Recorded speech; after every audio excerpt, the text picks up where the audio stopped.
Good morning, guys. How are we all doing? Happy Monday, everybody. Welcome to the new trading week. I am Dan from Trading with Dan. This is our Bitcoin morning update. So if you guys wouldn't mind smashing that like button, we shall go straight over to those Bitcoin 4-hour charts. So yes, Bitcoin on the 4-hour. We had another rejection, a rejection in our overhead resistance zone here around $50,000. You can see we had a brief wick up there a few days ago. It came and tested our support area, and then we had a bit more sustained price action than obviously this price action. But again, we eased off. But we are, if we just extend this horizontal along here, just show you where that one comes from. It just comes from these price levels here.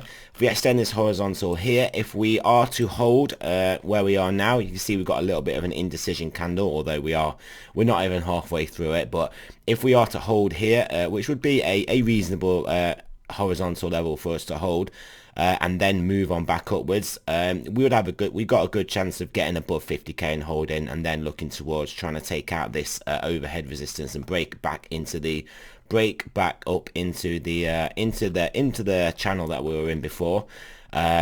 Also, it would be a nice higher low relative to this low here. So what we can see though is that we are basically having a tightening price action, tightening formation here, lower vol here, so we will at some point have to expect a move. I mean, yeah, realistically, if we do come down, if we do lose this horizontal here, maybe a bit lower as well, maybe around 47,000, then I think we will have a good shot. We will have a good chance of taking out this lower level of support, at which point we're going to have to be looking at around 44,000 or this $42,000 level.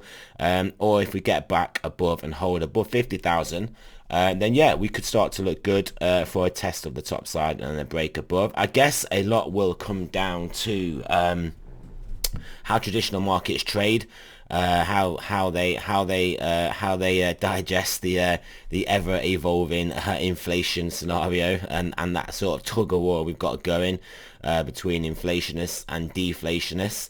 I guess a lot of it just comes down to what time frames you're looking at, and actually also how you personally define the individual economists, how they personally define inflation.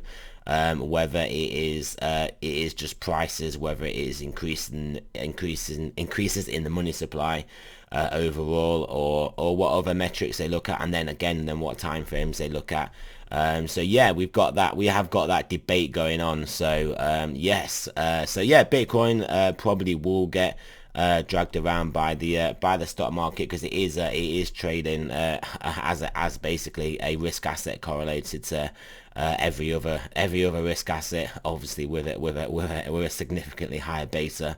But yeah, if we look at the Ethereum Satoshi pairing, it is below this horizontal, broke below this trend line, so it is needing to put in a bottom here and then try and turn back round. This could be some bottoming price action. This could be a bear flag. There's some useful information for you. If it is, we are going to trade lower. We've got this important horizontal area to hold. But if we are to turn around from here, get back above this horizontal, probably above this high as well here. In fact, we can even draw, now we have some more price action, and we can draw like an area here, get back above this area, then I think we will be we'll be back on track for the flipning for 8k EOY. Just a couple of weeks to go now, just over a couple of weeks. But yeah, get back above here, things will start to look pretty good again. But obviously we are currently under there, so things not looking so good. The Ethereum USD pairing as well, flirting with its with a horizontal support here around the $4,000. Let's just extend this along here. So yeah, we need to hold this. Obviously, we are testing this multiple times.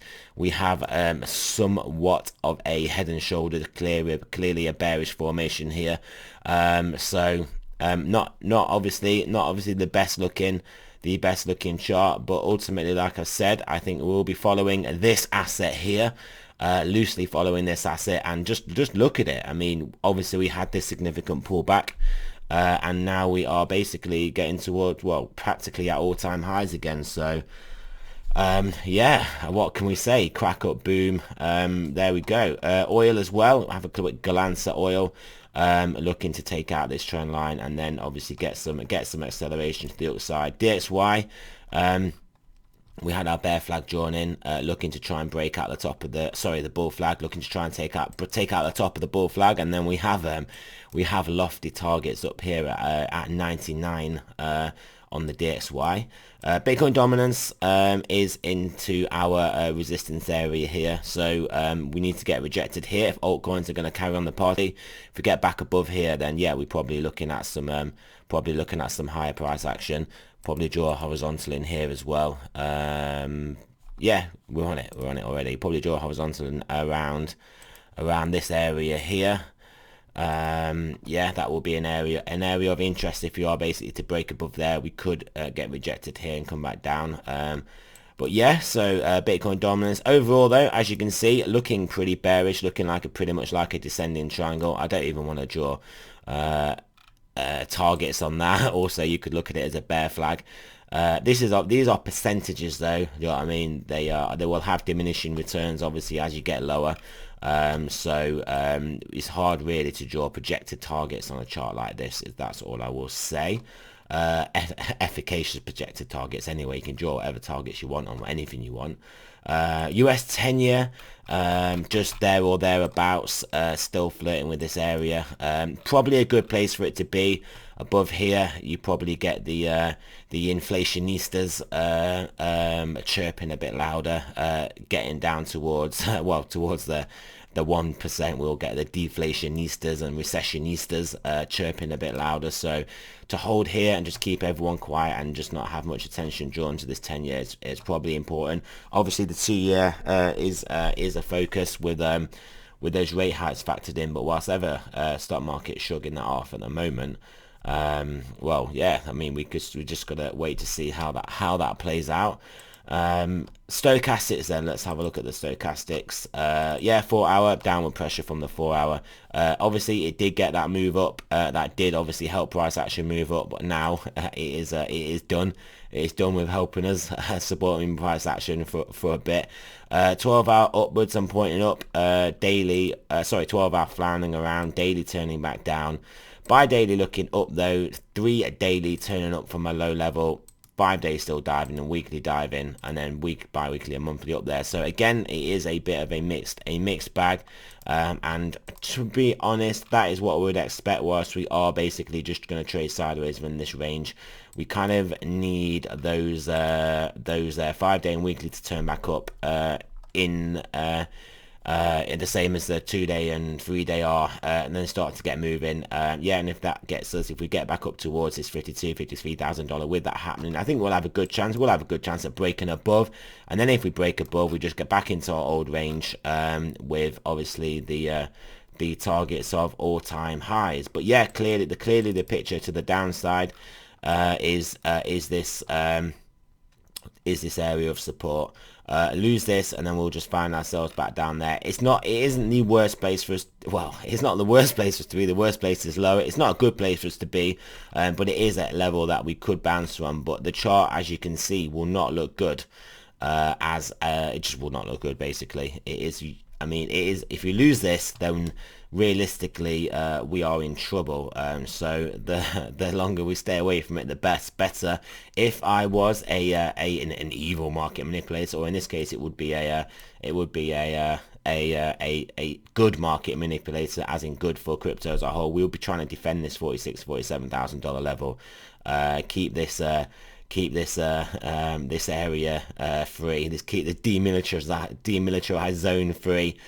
Just let's not go there. And then yeah, let's hold this level and push on and get back above the relative safety of about $54,000. That is kind of what I would be looking at. So yeah, that is it, guys. Remember, this is not financial advice. I am not a financial advisor. Always do your own research, and I shall speak to you guys soon.